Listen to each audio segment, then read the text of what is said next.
Ever since everyone went into lockdown, that's been a boon for the video game industry.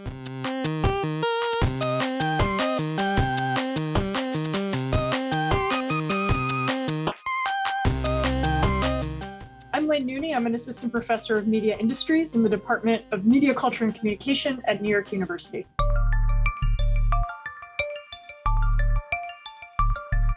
The pandemic has been as hard on kids as it has been on adults, if not more so. No one wanted to live in a world where the internet was our only form of being able to interact with other people, but here we are. And if we're going to ask kids to sit on a computer for 6 or 7 hours a day going to class, then there's no reason they wouldn't be inclined to think about the things they do in an online game as also part of their real life, as a mainstream part of their own entertainment and social practices.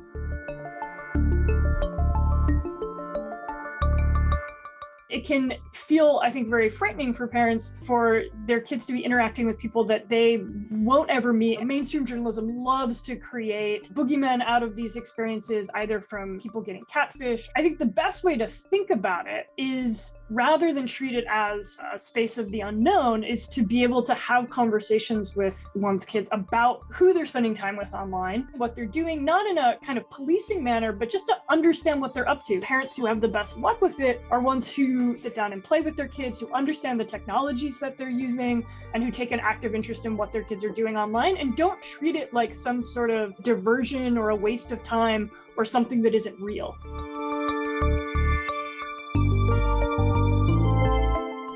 People have been exploring identity in online spaces for as long as there have been online spaces, right? And in that sense, the internet can be really exciting and exploratory, especially around issues like gender. All the biases that mainstream culture carries with it today are transplanted into online worlds. The kinds of exploration that kids and teens do in these spaces are opportunities for conversations about socialization, about friendship, about values, about how we treat people. And in that sense, we can extend a real world perspective to those things, even though they're happening online.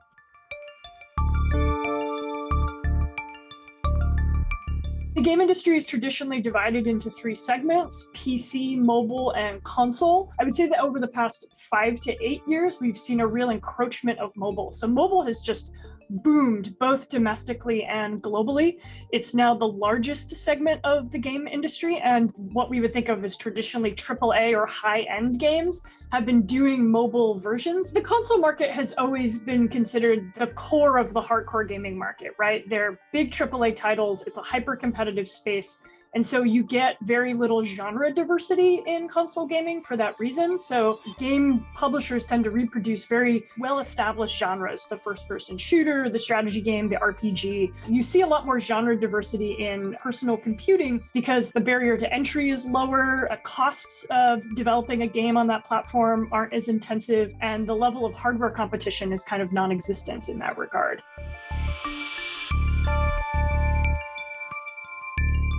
Streamers are a new form of micro-celebrity, or in some cases, not so micro-celebrity. And they're kind of an interesting byproduct of how many games are in the marketplace now. A lot of times, streamers can take a game that maybe not a lot of people have seen, and they can present it to a massive audience who will get interested in it. We saw this happen last summer with games like Among Us or Fall Guys, games that kind of blew up precisely because of streaming. The video game industry thinks of watching streams as being a part of the industry, regardless of whether or not you're a gamer. It's all money for the game industry, or for some segment of the game industry.